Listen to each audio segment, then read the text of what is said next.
अब हम लोग जो करेंगे मतलब लाइट के साथ डेली लाइफ में जो चीज होते रहते हैं वही अब हम यहाँ पे पढ़ना है। जैसे कि देखिए जो बहुत ही इंपॉर्टेंट है वो क्या है आपका रिफ्लेक्शन, मतलब लाइट का जो रिफ्लेक्शन होते हैं इसके वजह से ही हम लोग किसी भी चीज को देख सकते हैं।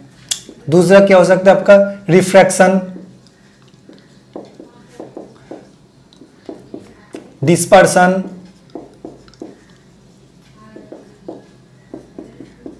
डिफ्रैक्शन। बस ये चारों ही हमारे लिए इंपॉर्टेंट है। बाकी आगे जो है वो है आपका सुपरपोजिशन,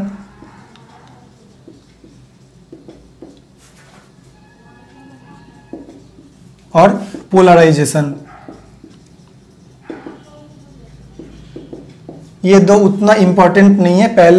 ये पहला दो ही हमारे लिए बहुत इंपॉर्टेंट है, बाकी दो थोड़ा बहुत इंपॉर्टेंट है, और बाकी जो ये जो दो है वो उतने इंपॉर्टेंट नहीं है, लेकिन फिर भी हम लोग एक बार पढ़ लेंगे आखिर में जाके, ठीक है। तो पहले हम लोग रिफ्लेक्शन को पढ़ेंगे। तो बता देते हैं कि reflection, refraction, dispersion, diffraction, superposition और पोलराइजेशन क्या है, मतलब थोड़ा बहुत करके डेफिनेशन एक बार पढ़ लेते हैं, उसके बाद अलग से पढ़ेंगे। तो देखिए रिफ्लेक्शन क्या है। जब एक लाइट रे ट्रैवल करते हैं किसी भी मीडियम से, तो उसके सामने अगर कोई एक सरफेस यानी कि सतह आ जाते हैं तो लाइट रे का जो पाथ, मतलब जिस पाथ से वो ट्रैवल कर रहे थे वो पाथ चेंज हो जाते हैं। तो उस घटना को हम लोग बोलते हैं कि रिफ्लेक्शन। ऐसे करके यहाँ पे एक सरफेस था, लाइट रे ऐसा एक सरफेस था, लाइट रे आया, टकराया और टकराने के बाद इस डायरेक्शन में चला गया, तो ये हो गया आपका लाइट का रिफ्लेक्शन। तो रिफ्लेक्शन के बाद क्या होता है, लाइट जिस मीडियम से, मान लो कि यहाँ पे मीडियम 1 था और इधर मीडियम 2, तो रिफ्लेक्शन के बाद लाइट रे जिस मीडियम से जा रहा था उसी मीडियम पे वो बैक हो जाते हैं, ठीक है। अब आगे आपका रिफ्रैक्शन। यहाँ पे मानो ये एक सरफेस है, ये था, ये जो सरफेस था ये था रिफ्लेक्टर यानी कि एक ओपेक था। यहाँ पे देखिए ये जो एक ऐसा सरफेस है, ये इधर मीडियम 1 और इधर मीडियम 2। यहाँ पे देखिए मीडियम 1 यहाँ तक है, मतलब मीडियम 1 का एंडिंग इस लाइन पे है और इस लाइन से ही मीडियम 2 का शुरुआत हो रहे हैं। तो ये एक बाउंड्री लाइन है, ये ओपेक नहीं है, ये आपका ट्रांसपेरेंट भी हो सकता है या तो फिर ट्रांसलूसेंट भी हो सकता है। चाहे ट्रांसपेरेंट हो और ट्रांसलूसेंट कुछ भी हो, लाइट तो इस मीडियम 1 से जब जाके यहाँ पे टकराएगा तो कुछ पार्ट मीडियम 2 में जाएगा, लेकिन मीडियम 2 में जाते समय इसका जो पाथ था ओरिजिनल पाथ, मतलब इसको अगर यहाँ पे ये मीडियम का चेंज ना होता तो ये लाइट इस डायरेक्शन से जाता, लेकिन जब ये मीडियम 1 से मीडियम 2 के अंदर जाएगा तो इसका जो पाथ उसका थोड़ा चेंज हो जाएगा ऐसे करके, ठीक है। तो इस घटना को बोलते हैं आपका रिफ्रैक्शन। तो यहाँ पे दो रिफ्लेक्शन और रिफ्रैक्शन दोनों के बीच में थोड़े जो डिफरेंस है वो देख लीजिए। रिफ्लेक्शन में क्या हो रहा था, रिफ्लेक्शन के बाद मतलब मीडियम का चेंज नहीं हो रहा था लाइट का, जिस मीडियम से वो जा रहा था उसी मीडियम में वो वापस आ गया। लेकिन रिफ्लेक्शन में क्या हुआ, मीडियम 1 से मीडियम 2 में चला गया। तो रिफ्लेक्शन के लिए मीडियम का चेंज नहीं होगा और रिफ्रैक्शन के लिए मीडियम का चेंज होना जरूरी है।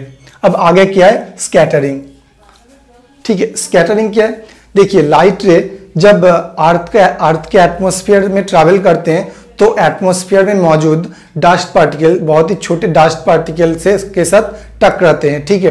तो टकराने के बाद उसके पाथ का चेंज हो जाते हैं और वो डिफरेंट कलर में बिखर जाते हैं। उस घटना को बोलते हैं आपका स्कैटरिंग। इसका एग्जाम्पल क्या है, देखिए स्कैटरिंग के लिए स्काई का जो रंग होता है वो हमें नीला देखते हैं, हम लोग नीला देखते हैं, और सनराइज के थोड़ी देर पहले और सनसेट के थोड़ी देर बाद भी जो हमारा स्काई का जो रंग होता है वो लाल होते हैं। देखिए तो स्कैटरिंग के लिए जो स्काई का रंग हमें नीला, हम लोग दिन के समय नील देखते हैं, और सनराइज के थोड़ी देर पहले और सनसेट के थोड़ी देर बाद जो स्काई का रंग होता है वो हमें लाल दिखते हैं। तो ये तो था स्कैटरिंग कहाँ पे होता है, स्कैटरिंग क्या है और उसका एग्जाम्पल भी, और इसके कारण, इसके पीछे जो डिटेल कारण है वो हम लोग जब स्कैटरिंग पढ़ेंगे तभी डिटेल में पढ़ेंगे। अब देखिए रिफ्लेक्शन और रिफ्लेक्शन मैंने पढ़ा है, तो इसके भी कुछ एग्जांपल्स देख लेते हैं। रिफ्लेक्शन के वजह से ही हम लोग किसी भी ऑब्जेक्ट को देख पाते हैं, जैसे कि यहाँ पे जो लिखा हुआ है वो हम लोग देख पा रहे हैं, वो रिफ्लेक्शन के कारण ही, क्योंकि यहाँ पे जो ट्यूबलाइट है इस रूम पे, वो ट्यूबलाइट से मतलब वो ट्यूबलाइट एक ल्यूमिनस बॉडी, तो ल्यूमिनस बॉडी से लाइट आया, इसके ऊपर टकराया, टकराने के बाद इसका रिफ्लेक्शन हुआ और रिफ्लेक्टेड रे जो है वो हमारे आई के अंदर आते ही हम लोग उसे देख पा रहे हैं। अब रिफ्लेक्शन क्या है, देखो स्विमिंग पूल के नीचे मतलब कुछ गिरा हुआ हो, या फिर स्विमिंग पूल का जो नीचे का जो फ्लोर है उसे हम लोग देख पाते हैं, लेकिन हम लोग तो पानी के अंदर नहीं रहते, पानी के बाहर रहते हैं। तो मानो कि ये स्विमिंग पूल का नीचे वाला मतलब स्विमिंग पूल का फ्लोर है, तो इधर से मतलब पानी से फ्लोर को हम लोग देख पाते हैं। क्यों देख पाते हैं, वहां से मतलब लाइट रे इधर से आया, मतलब लाइट रे वाटर के अंदर आते आते एक बार एयर में आया, तो मीडियम का चेंज हुआ, वाटर से एयर में आया, तो वहां पे क्या हुआ, आपका रिफ्रैक्शन हुआ। ठीक है, तो अब आगे देखते हैं, आगे क्या है कि डिस्पर्सन। डिस्पर्सन क्या है, डिस्पर्सन का सिंपली ये मतलब है लाइट, व्हाइट लाइट जब सातों कलर में बिखर जाए तो उस घटना को बोलते हैं डिस्पर्सन। देखिए लाइट जब एक वैक्यूम के अंदर से मूव करते हैं ना, तो सातों अलग अलग जो कलर है सारे के सारे वेलोसिटी सेम होते हैं, लेकिन जैसे ही वो किसी मीडियम के अंदर घुस जाते हैं तो सातों कलर के जो वेलोसिटी वो अलग हो जाते हैं। अब एक ऐसे प्रिज्म लो, तो प्रिज्म के इस साइड में तुमने एक व्हाइट लाइट को गिराया, तो यहां से मतलब यहां पे मानो कि सोर्स से इस पॉइंट तक, ये तो एक वैक्यूम या तो फिर एयर से गुजरा, तो यहाँ का हर एक कलर का वेलोसिटी सेम होगा, लेकिन जैसे ये आपके प्रिज्म के अंदर घुस जाएगा तो हर एक कलर का वेलोसिटी अलग हो जाएगा और बाहर आते समय ये सातों अलग अलग कलर में अलग हो जाएंगे। तो इस घटना को बोलते हैं कि आपका डिस्पर्सन। ये आप प्रिज्म के थ्रू देख सकते हैं, या तो फिर इसका एक नेचुरल एग्जांपल है, वो है आपका रेनबो। रेनबो में भी मतलब डिस्पर्सन के लिए हम लोग रेनबो देख पाते हैं। आगे क्या है, डिफ्रैक्शन। अब डिफ्रैक्शन क्या है, देखिए जब लाइट रे जब किसी ऑब्जेक्ट के साइड से गुजरते हैं ना, तो ऑब्जेक्ट के जो एज के साथ टकरा के उसका पाथ का थोड़ा बहुत बेंडिंग हो जाते हैं, उस घटना को बोलते हैं डिफ्रैक्शन। देखिए किसी वॉल पे या तो फिर छत पे अगर एक छोटा सा, मानो कि एक छोटा सा छेद है, मैं एक एग्जांपल दे रहा हूं, मानो कि छोटा सा छेद है, तो वहां से लाइट अंदर आएगा, तो रूम के मतलब छत पे एक छेद है छोटा सा और नीचे फ्लोर पे उसका लाइट आकर गिरेगा। लेकिन एक बात ध्यान रखना, एक बात नजर करना कि होल का जो जितना रेडियस था, यहाँ पे जो लाइट आकर गिरेगा उसका रेडियस होल से बड़ा है। क्यों है, जब लाइट अंदर आ रहा था तब इस एज से टकरा के उसका जो पाथ था उसका बेंडिंग हो गया। अब ऐसे करके जब बेंडिंग होगा तो नीचे फ्लोर के ऊपर जो सर्कल बनेगा वो छत पे जो सर्कल था उससे साइज में बड़ा होगा। ये आपका डिफ्रैक्शन के लिए ही होता है। अब आगे क्या है, आगे आपका इंटरफेरेंस। इंटरफेरेंस में क्या होता है कि दो अलग अलग लाइट वेव जब एक दूसरे के ऊपर पड़ता है, मतलब एक दूसरे के साथ मैच हो जाते हैं, जिन दोनों के बीच में जो फेज डिफरेंस वो चाहिए वो कांस्टेंट हो या तो फिर जीरो हो, तो वहां पे क्या होता है कि लाइट की इंटेंसिटी, जहां पे इंटेंसिटी ज्यादा था दोनों का, वहां पे मतलब एक दूसरे के साथ मिलने के बाद इंटेंसिटी और भी ज्यादा हो जाते हैं, और जहां पे इंटेंसिटी कम था वहां पे और भी कम हो जाते हैं। इसका एग्जाम्पल क्या होगा, वाटर के ऊपर फ्लोट करता हुआ ऑयल। वहां पे देखना कि आप मतलब वाटर के ऊपर जब कोई ऑयल फ्लोट करते हैं वहां पे क्या होता है, हमें डिफरेंट कलर नजर आते हैं, वो इस इंटरफेरेंस के लिए ही हमें नजर में आते हैं। या तो फिर सोप बबल का जो डिफरेंट कलर हमें नजर में आते हैं वो भी इस इंटरफेरेंस के लिए ही आते हैं। अब आगे क्या है बचा है, आगे आपका पोलराइजेशन। अब देखिए पोलराइजेशन थोड़ा ध्यान से समझना, ठीक है। शुरुआत में मैंने क्या बोला था कि लाइट के साथ साथ एक इलेक्ट्रिक फील्ड और एक मैग्नेटिक फील्ड का वाइब्रेशन होते रहते हैं विथ दोनों के साथ ही परपेंडिकुलर करके। अब पोलराइजेशन करते समय हम सिर्फ इलेक्ट्रिक फील्ड को ही लेते हैं। मैग्नेटिक फील्ड का जो वाइब्रेशन उसे हम नजरअंदाज करते हैं। क्यों करते हैं? क्योंकि हमारे विजुअल सेंसेशन के लिए इलेक्ट्रिक फील्ड ही इफेक्टिव होता है, मैग्नेटिक फील्ड इफेक्टिव नहीं होता। अब देखिए, अगर लाइट इस डायरेक्शन में, मानो कि इस डायरेक्शन में, मतलब मुझसे आप लोगों की ओर अगर मूव करते हैं तो इलेक्ट्रिक फील्ड का वाइब्रेशन इसके साथ परपेंडिकुलर, यानी कि ऐसे हो सकते हैं। देखिए, अगर ऐसे वाइब्रेट करेगा तब भी परपेंडिकुलर ही रहेगा, ऐसे करके वाइब्रेट करेगा तब भी परपेंडिकुलर ही रहेगा। बोर्ड पे ड्रॉ करते हैं। देखिए इधर, देखिए लाइट रे जो है वो ऐसे, मतलब कैसे, इस डायरेक्शन में वाइब्रेट, इस डायरेक्शन में ट्रैवल कर रहे हैं। तो इलेक्ट्रिक फील्ड का जो वाइब्रेशन वो अगर ऐसे होगा तब भी परपेंडिकुलर होगा, ऐसे होगा तब भी परपेंडिकुलर होगा, ऐसे, मतलब किसी भी पॉसिबल डायरेक्शन में वो वाइब्रेट करे बोर्ड के प्लेन में रह के, तो वो ट्रैवलिंग डायरेक्शन उसके साथ परपेंडिकुलर ही होगा। अब ये जो लाइट है, ये जो जिस तरह की लाइट है, इसे बोलते हैं अनपोलराइज्ड लाइट। अब पोलराइजेशन मतलब ये सारे के सारे वाइब्रेशन को हम लोग कैंसिल कर देंगे सिवाय एक वाइब्रेशन को छोड़ के। वो वाइब्रेशन चाहे इस डायरेक्शन में हो, या तो फिर इस डायरेक्शन में हो, या तो फिर किसी भी डायरेक्शन में हो, कोई फर्क नहीं, लेकिन एक सिंगल वाइब्रेशन ही रहना चाहिए।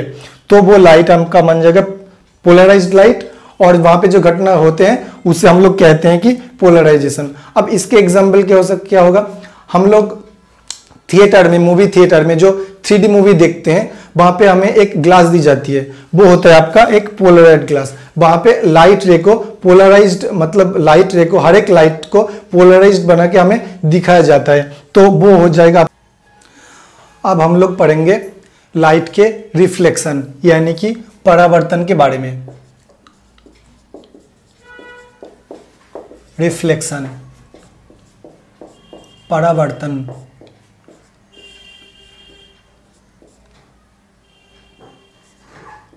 ठीक है, तो जैसे कि थोड़ी देर पहले ही बताया था कि रिफ्लेक्शन के लिए एक सरफेस, यानी कि एक सतह का होना बहुत ही जरूरी है। और रिफ्लेक्शन के बाद लाइट रे जिस मीडियम से आ रहा था उसी मीडियम में वापस चला जाएगा। जैसे कि मानो कि ये एक मीडियम 1 और एक मीडियम 2, ये एक सतह, मतलब यहाँ पे एक सरफेस, ये एक बॉडी भी हो सकते हैं, या तो फिर ये मीडियम 1 और मीडियम 2 के बाउंड्री लाइन भी हो सकते हैं। ठीक है, तो अगर इस साइड से एक लाइट रे आकर गिरा ऐसे, तो यहाँ पे क्या होगा, आपका रिफ्लेक्शन होगा। ऐसे करके गिरा तो यहाँ पे इसका रिफ्लेक्शन होगा। तो रिफ्लेक्शन के बाद वो मीडियम 1 से आ रहा था तो मीडियम 1 में ही वापस चला जाएगा। तो ये जो घटना हुआ इसे ही कहते हैं रिफ्लेक्शन, यानी कि परावर्तन। अब इसके साथ जुड़े हुए कुछ टर्म्स है, यानी कि कुछ नामकरण करना बहुत ही जरूरी होते हैं, तो उसे देख लेते हैं। पहले इस पॉइंट में इस सरफेस के साथ 90 डिग्री का एक स्ट्रेट लाइन ड्रॉ करते हैं जो इस पॉइंट में है, और इस सरफेस के साथ 90 डिग्री का कोण बनाया हुआ है। अब देखते हैं, देखिए जो रे आकर इस सरफेस के साथ टकराया उसे कहते हैं आपका इंसिडेंट रे। Incident ray. अब रिफ्लेक्शन होगा, रिफ्लेक्शन के बाद जो रे वापस चला गया उसे कहते हैं रिफ्लेक्टेड रे। रिफ्लेक्टेड रे। ठीक है, जिस पॉइंट में टकराया उसे कहते हैं point of incident. Point of incident. जिस सरफेस के ऊपर टकराया उसे कहते हैं कि सरफेस ऑफ रिफ्लेक्शन। ठीक है, और जो डॉटेड लाइन, जो इमेजिनरी लाइन मैंने यहां पे ड्रॉ किए हैं, जो इस सरफेस के साथ 90 डिग्री का कोण बनाया हुआ है उसे कहते हैं आपका नॉर्मल।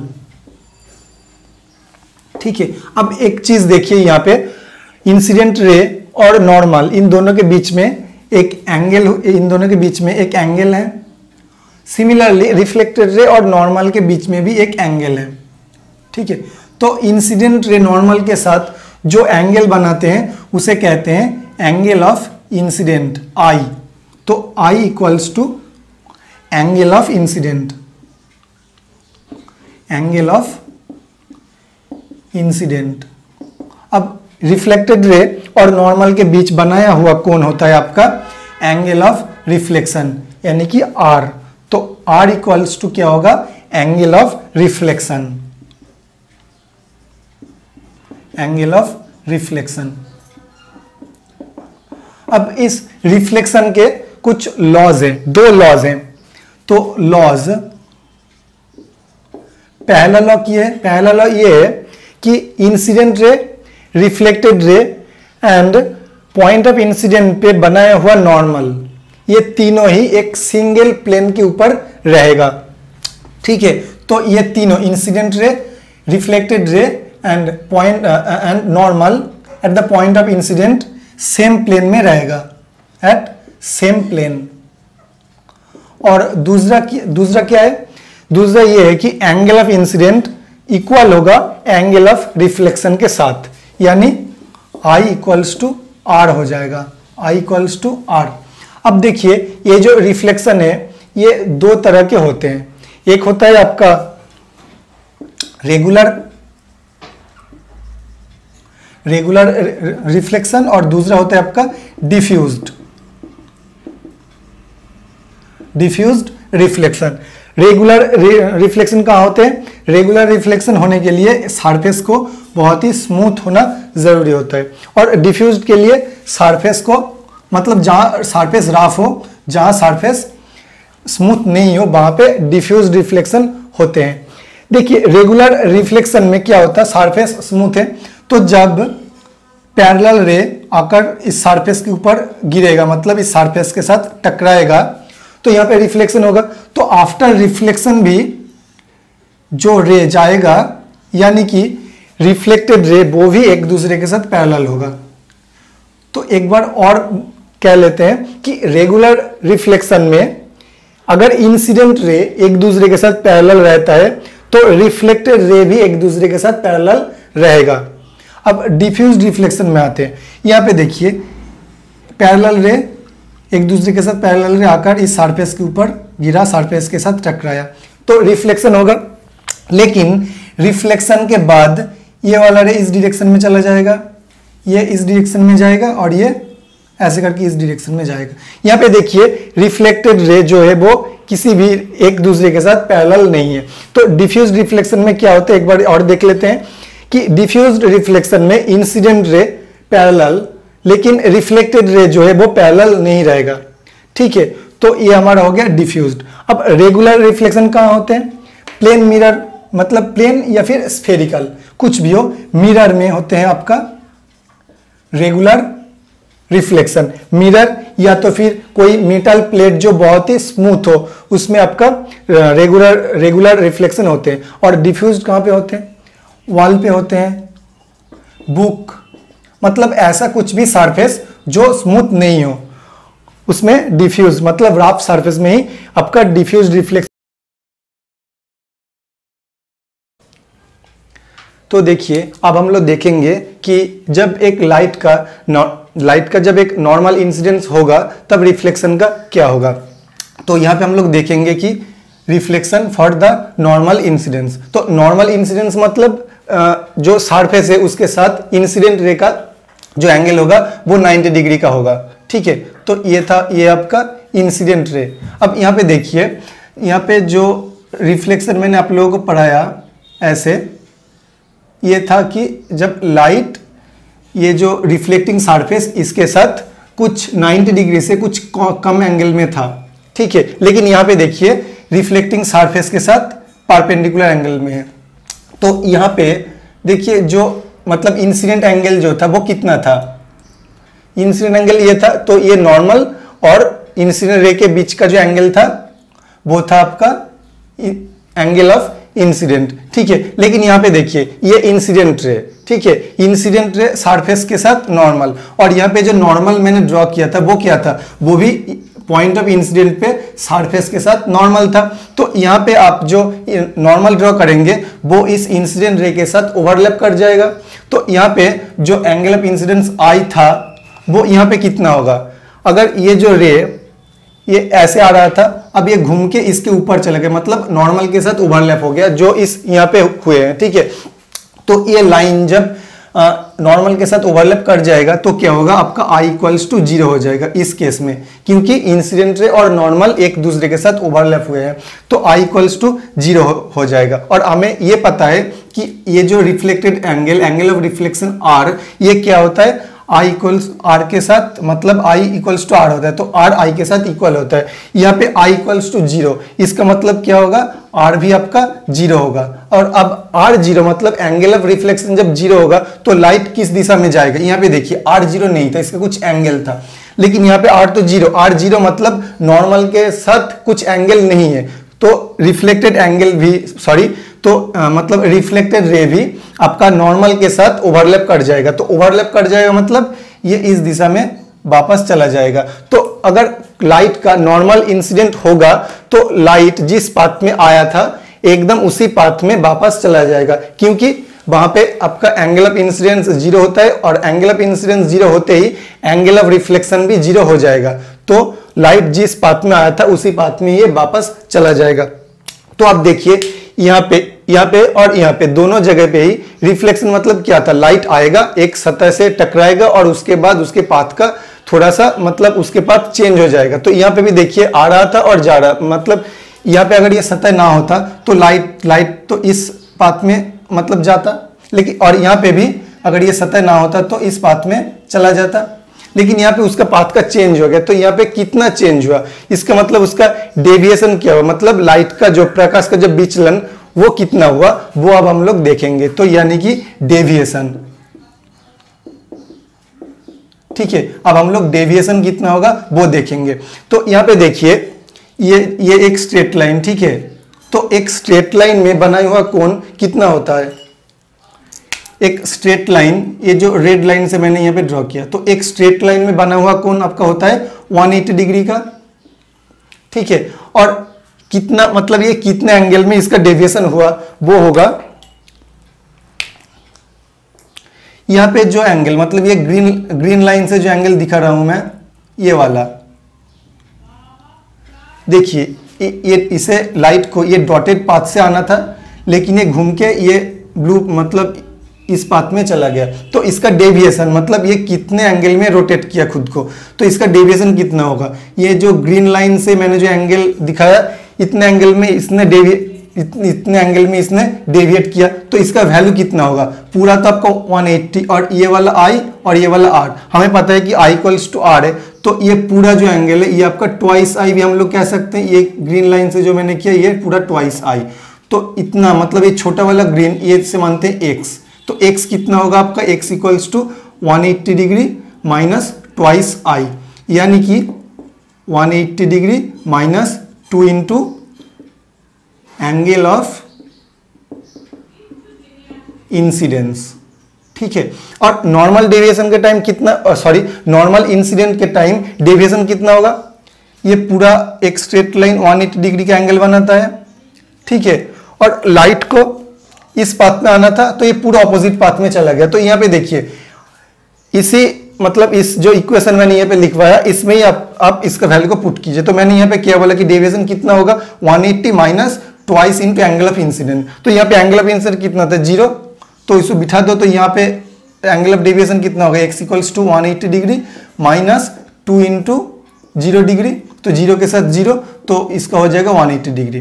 तो फॉर नॉर्मल इंसिडेंट डेविएशन हो जाएगा आपका 180 डिग्री, और एनी अदर केस डेविएशन कितना होगा 180 minus 2 into angle of incident.